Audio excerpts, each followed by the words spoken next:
நீங்கள் எவ்வளவுதான் கடினமாக உழைத்தாலும் பணம் உங்களிடம் தங்கவில்லையா? லட்சக்கணக்கில் சம்பாதித்தாலும் மாத இறுதியில் கையில் எதுவும் மிஞ்சவில்லையா? கடன் சுமை, எதிர்கால பயம், பணத்தை பற்றிய கவலைகள் உங்களை தூங்கவிடாமல் செய்கிறதா? இதற்கு காரணம் உங்கள் உழைப்பில் இல்லை, உங்கள் அதிர்ஷ்டத்திலும் இல்லை. உண்மை என்னவென்றால் இது உங்கள் மனநிலையில் நீங்கள் பணத்தை அணுகும் விதத்தில் இருக்கிறது. பல ஆயிரம் ஆண்டுகளுக்கு முன்பே குருக்ஷேத்திர போர்க்களத்தில் அர்ஜுனனுக்கு கிருஷ்ணர் சொன்ன ஒரு ரகசியம் இன்றும் நம்முடைய பணப்பிரச்சனைகளுக்கு தீர்வாக இருக்கிறது. அந்த ஒரு ரகசியம் தெரிந்தால் பணம் உங்களை தேடி வரும். அது என்ன ரகசியம், எப்படி அதை நம் வாழ்வில் பயன்படுத்துவது என்பதை தெரிந்து கொள்ள இந்த வீடியோவை இறுதி வரை பாருங்கள். உங்கள் பணப்பிரச்சனைகளுக்கான நிரந்தர தீர்வு இதோ.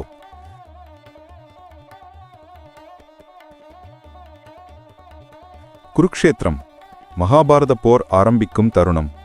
அர்ஜுனன் தனது வில்லை தூக்க முடியாமல் கைகள் நடுங்குகின்றன. எதிரில் நிற்பவர்கள் யார்? சொந்த சித்தப்பாக்கள், பாட்டன் பீஷ்மர், ஆசான் துரோணர். தன் சொந்த பந்தங்களை எதிர்த்து போரிட வேண்டுமா? இதனால் எனக்கு என்ன லாபம்? இந்த போரில் வென்றாலும் நான் இழக்கப் போகும் உறவுகளுக்கு ஈடாகுமா இந்த வெற்றி என அவன் மனம் கேட்கிறது. இங்கு பணம் இல்லை, ஆனால் ஒரு பெரிய இழப்பின் பயம் இருக்கிறது. இழப்பு என்ற பயம் மனிதனின் ஆழ்மனதில் வேரூன்றிய ஒன்று. இதே பயம் இன்று நம்மையும் பிடித்து ஆட்டுகிறது. பணத்தை இழந்து விடுவோமோ, சம்பாவித்தது போதாதோ, எதிர்காலத்தில் என்ன நடக்குமோ என்ற பயம். இந்த பயம்தான் பணத்தை நம்மிடமிருந்து விலக்கி வைக்கிறது. கிருஷ்ணர் அர்ஜுனனின் இந்த மனநிலையை பார்த்தார். அவனுக்கு ஒரு தத்துவத்தை மட்டும் சொல்லவில்லை, ஒரு வாழ்க்கை பாடத்தையே போதித்தார். அதுதான் கர்மண்யே வாதிகாரஸ்தே மா பலேஷு கதாஜனம். அதாவது, செயலில் உனக்கு உரிமை இருக்கிறது, பலனில் உனக்கு உரிமை இல்லை. பலனை நினைத்து செயலை பிணைக்காதே. இது வெறும் ஒரு சமஸ்கிருத ஸ்லோகம் மட்டுமல்ல, இது பணத்தை ஈர்க்கும் முதல் மற்றும் மிக முக்கியமான ரகசியம். ஏன் தெரியுமா? பயம் உள்ள இடத்தில் பணம் நிற்காது, சந்தேகமுள்ள இடத்தில் செல்வம் குவியாது. ஆனால் நம்பிக்கையுள்ள இடத்தில், உங்கள் செயலின் மீது உங்களுக்கு முழுமையான பிடிப்பு உள்ள இடத்தில் பணம் தானாகவே ஓடிவரும். நீங்கள் பலனை பற்றி கவலைப்படாமல் உங்கள் கடமையை செய்யும்போது உங்கள் ஆற்றல் முழுமையாக அந்த செயலில் குவிகிறது. அப்போது அந்த செயல் மிகச் சிறப்பாக அமைகிறது. இந்த சிறப்புதான் செல்வத்தை ஈர்க்கும் காந்தமாக செயல்படுகிறது. பணம் என்பது வெறும் காகிதம் அல்ல, அது ஒரு ஆற்றல். அந்த ஆற்றல் பயம், சந்தேகம், கவலை போன்ற எதிர்மறை உணர்வுகள் இருக்கும் இடத்தில் தங்காது. நேர்மறை ஆற்றல், நம்பிக்கை, தெளிவு இருக்கும் இடத்திலேயே அது ஈர்க்கப்படும்.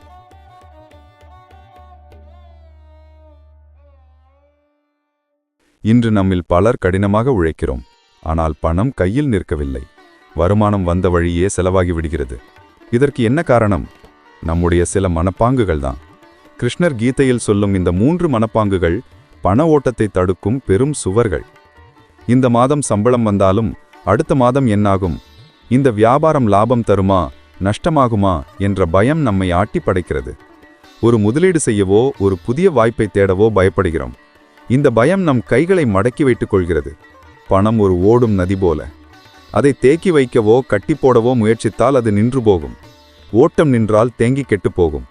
பணம் என்பது ஒரு சுழற்சி. அதை நாம் நம்பி சரியாக பயன்படுத்தும் போதுதான் அது மீண்டும் மீண்டும் நம்மிடம் வரும். இந்த பலன் பயம் பணத்தின் இந்த இயல்பான ஓட்டத்தை தடுக்கிறது. இதனால் நாம் ரிஸ்க் எடுக்க தயங்குகிறோம், புதிய வாய்ப்புகளை பயன்படுத்திக் கொள்வதில்லை, பணம் வரும் வழிகளை நாமே அடைத்துக் கொள்கிறோம். நான் தான் எல்லாம், நான் இல்லை என்றால் இது நடந்திருக்காது, நான் சம்பாதிப்பதெல்லாம் என் திறமையால் மட்டுமே என்ற உணர்வு.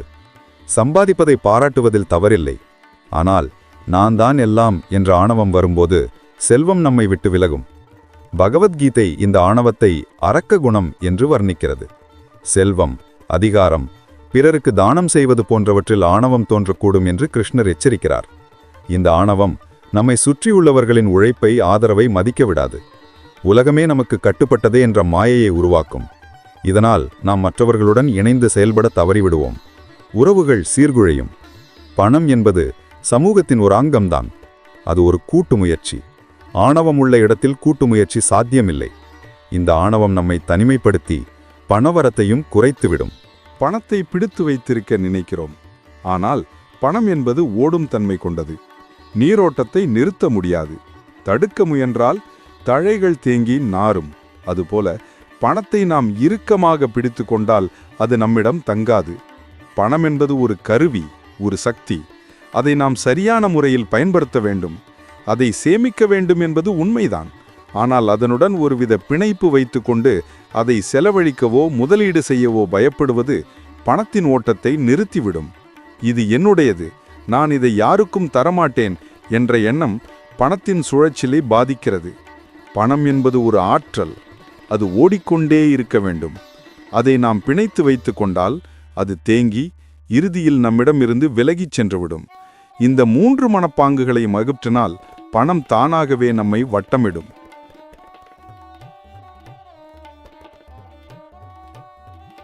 கிருஷ்ணர் ஒரு ஆழமான ரகசியத்தை சொல்கிறார். யாத்யதாங் நாதி நாதி. எதை எதை நீ விரும்புகிறாயோ அதை அடைய வேண்டும் என்றால் முதலில் நீ அதை விட்டுவிடு. இது பணத்திற்கும் பொருந்தும். பணத்தை நீ விட்டுவிடு, அது உன்னை தேடி வரும். கேட்க எதிர்மறையாக தோன்றலாம் இல்லையா? ஆனால் உண்மை இதுதான். நீ பணத்தை பிடிக்க முயற்சிக்காத போது உன் கலை, உன் சேவை, உன் தரம் உயர்கிறது. உலகம் அதை பார்த்து உனக்கு பணம் தருகிறது. யோசித்து பாருங்கள். ஒரு கலைஞர் தனது கலையின் மீது முழு பற்றுதலுடன் பணத்தை பற்றி யோசிக்காமல் தனது சிறந்த படைப்பை கொடுக்கிறார். அந்த படைப்பு உலகை ஈர்க்கிறது. பணம் தானாகவே அவரை தேடி வருகிறது. ஒரு தொழிலதிபர் தனது வாடிக்கையாளர்களுக்கு சிறந்த சேவையை வழங்குவதில் மட்டுமே கவனம் செலுத்துகிறார். பணம் தானாகவே அவரது வியாபாரத்தை வளர்க்கிறது. இதுதான் நிஷ்காம கர்மாவின் நவீன வடிவம். பலனை எதிர்பார்க்காமல் கடமையை செய்வது. நீர் நிலத்தில் இறங்கிவிட்டால் விதை முளைக்கும். நீர் மேலே இருந்தால் எதுவும் வளராது. அதுபோல நீ உன் செயலில் முழுமையாக இறங்கிவிடு. உன் திறமையை மேம்படுத்து. உன் சேவையை சிறப்பாக செய். உன் தரத்தை உயர்த்து. பணம் மேலே இருந்து பாயும். நீ பணத்தை பற்றி மட்டுமே சிந்தித்தால் உன் செயல் தடைபடும். உன் கவனம் சிதறும். ஆனால் நீ உன் செயலில் முழுமையாக மூழ்கி உன் மதிப்பை உயர்த்தும் போது பணம் ஒரு விளைவாக, ஒரு அங்கீகாரமாக உன்னை தேடி வரும். இது ஒரு மாயை அல்ல, இது ஒரு அடிப்படை உலக நியதி.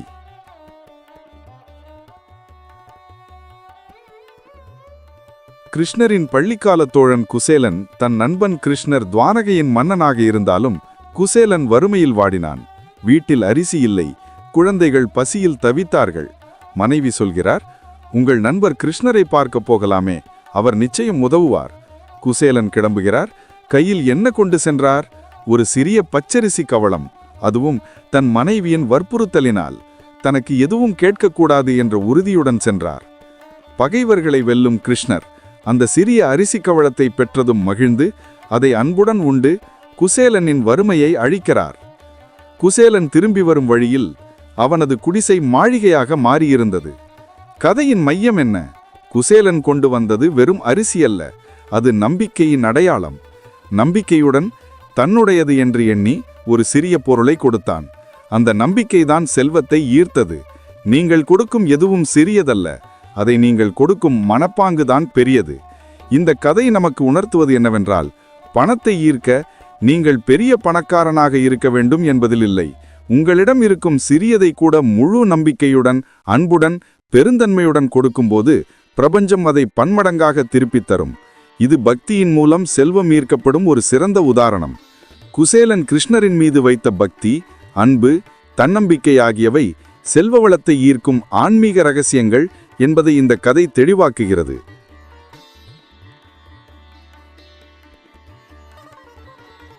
பணம் உங்களை தேடி வர உங்கள் அன்றாட வாழ்வில் நீங்கள் பின்பற்ற வேண்டிய 3 எளிய ஆனால் சக்தி வாய்ந்த நடைமுறைகள் இதோ. பக்தி என்பது பெரிய பூஜை, சடங்குகள் செய்வது மட்டுமல்ல, அது ஒரு ஆழ்ந்த நினைவு, ஒரு நேர்மறை ஆற்றல். காலை மந்திர ஜபம்.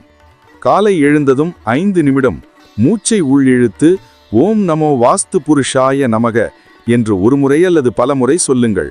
இந்த மந்திரம் உங்கள் வீட்டின் ஆற்றலை சீராக்கி நேர்மறை அதிர்வுகளை ஈர்க்கும். துளசி செடி. உங்கள் வீட்டின் வடகிழக்கு மூலையில் ஒரு துளசி செடி இருக்கட்டும். துளசி நேர்மறை ஆற்றலை ஈர்க்கும் தன்மை கொண்டது. இது ஆன்மீக ரீதியாகவும் ஆரோக்கிய ரீதியாகவும் நன்மை பயக்கும். சூரிய நமஸ்காரம். தினசரி சூரிய பகவானை வழிபாடு செய்து சூரிய நமஸ்காரம் செய்யுங்கள். சூரியன் ஆற்றலின் ஆதாரம். இது உங்களுக்குள் நேர்மறை ஆற்றலை நிரப்பி மன உறுதியை அதிகரிக்கும். சாம்பிராணி மற்றும் ஸ்லோகங்கள். தினமும் வீடு முழுவதும் சாம்பிராணி புகை போடுங்கள்.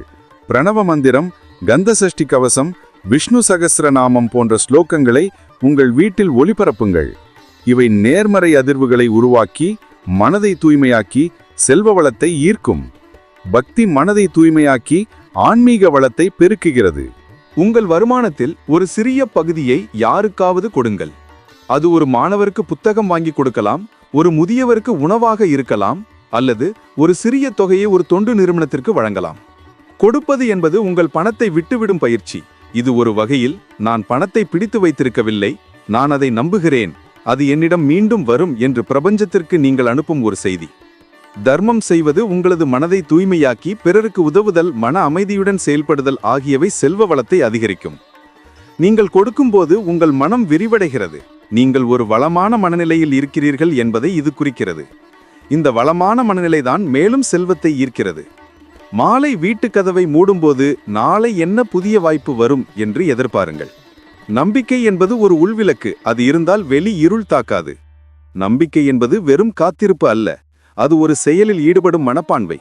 நீங்கள் நாளைக்கு நல்ல வாய்ப்புகள் வரும் என்று நம்பினால் உங்கள் மனம் அந்த வாய்ப்புகளை தேட ஆரம்பிக்கும், உங்கள் கண்கள் அவற்றை அடையாளம் காணும்.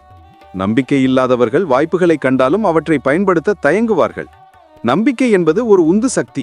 அது உங்களுக்குள் ஒரு நேர்மறை ஆற்றலை உருவாக்கி நீங்கள் எடுக்கும் ஒவ்வொரு செயலிலும் வெற்றியை ஈர்க்கும்.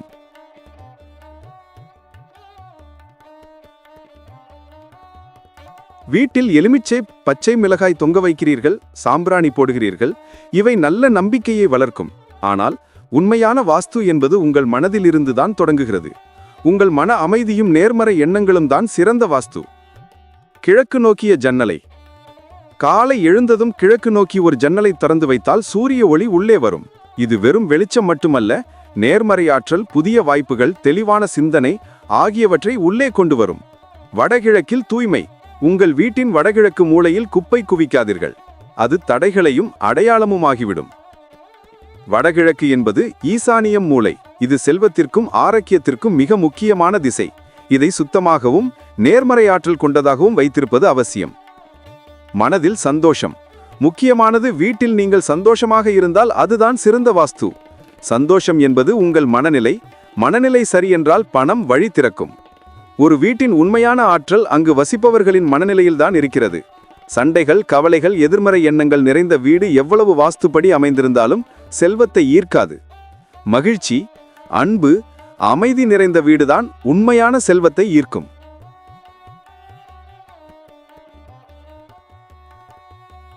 உங்கள் ஆழ்மனதின் சக்தி அபாரமானது. அதை சரியான முறையில் பயன்படுத்தினால் நீங்கள் விரும்பியதை ஈர்க்க முடியும். பணத்தை ஈர்க்கும் ஒரு எளிய ஆனால் சக்தி வாய்ந்த 3 நிமிட தியானம் இதோ. 1. கண்களை மூடுங்கள். சௌகரியமான நிலையில் அமர்ந்து மெதுவாக உங்கள் கண்களை மூடுங்கள். உங்கள் கவனத்தை உங்கள் சுவாசத்தின் மீது கொண்டு வாருங்கள். 2. மூச்சை உள் இழுக்கும்போது, மெதுவாக மூச்சை உள் இழுக்கும்போது நான் எல்லா எதிர்மறை எண்ணங்களையும், கவலைகளையும், பணத்தை பற்றிய பயத்தையும் வெளியே விடுகிறேன் என்று மனதில் நினையுங்கள். உங்கள் மனதில் உள்ள அனைத்து தடைகளையும் வெளியேற்றுவதாக கற்பனை செய்யுங்கள். 3. மூச்சை வெளியே விடும்போது, மெதுவாக மூச்சை வெளியே விடும்போது புதிய வாய்ப்புகள், செல்வம், செழிப்பு, நேர்மறை ஆற்றல் உள்ளே வருகின்றன என்று உணருங்கள். நீங்கள் விரும்பிய பணவரவை, புதிய தொழில் வாய்ப்புகளை, ஆரோக்கியமான செல்வத்தை உள் இழுப்பதாக கற்பனை செய்யுங்கள். இதை ஒரு நாளைக்கு 21 முறை செய்யுங்கள். 21 என்பது ஒரு சக்கரம். அதற்குள் மனம் பழகும். பழகும்போது உங்கள் செயலில் ஒரு லாவகம் வரும். அந்த லாவகம் பணத்தை ஈர்க்கும். இந்த தியானம் உங்கள் மனதை அமைதிப்படுத்தி நேர்மறை எண்ணங்களை வளர்க்கும். மன அழுத்தம் குறைந்து செயலில் அக்கறை விட்டு பலனில் பிணைப்பு இல்லாமல் செயல்படுவது செல்வ வளத்தை ஈர்க்கும் முக்கிய வழி. உங்கள் மனம் தெளிவடையும் போது நீங்கள் சரியான முடிவுகளை எடுக்கிறீர்கள். சரியான வாய்ப்புகளை அடையாளம் காண்கிறீர்கள். மேலும் பணத்தை ஈர்க்கும் ஆற்றல் உங்களுக்குள் உருவாகிறது. இந்த வீடியோ உங்களுக்கு உதவியாக இருந்தால் உடனே ஒரு லைக் போடுங்கள். உங்கள் நண்பருக்கு பணம் தங்கவில்லை என்று சொன்னால் இந்த வீடியோவை அவருக்கு ஷேர் செய்யுங்கள். சப்ஸ்கிரைப் பட்டனை அழுத்தியாக வேண்டும். அடுத்த வீடியோவில் நாம் பகவத்கீதையின் மற்றொரு ரகசியத்தை பார்க்க போகிறோம். தவறவிடாதீர்கள்.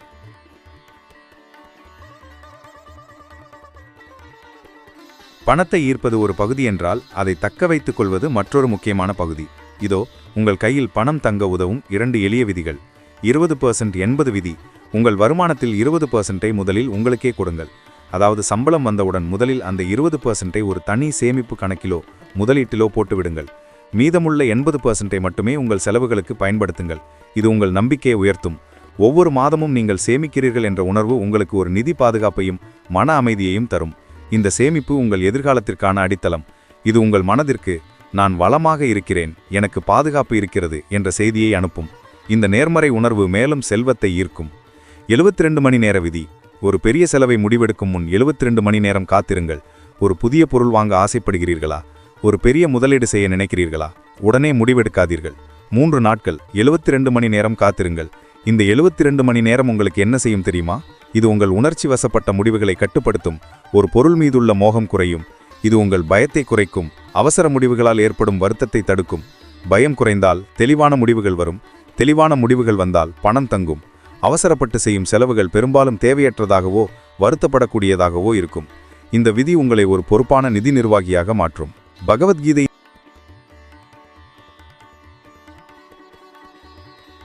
இறுதியில் கிருஷ்ணர் அர்ஜுனனுக்கு சொல்கிறார், சர்வ தர்மான் பரித்யஜ மாமேகம் சரணம் பிரஜ. அதாவது எல்லா வழிகளையும் விட்டுவிடு, என்னை மட்டும் நம்பி வா.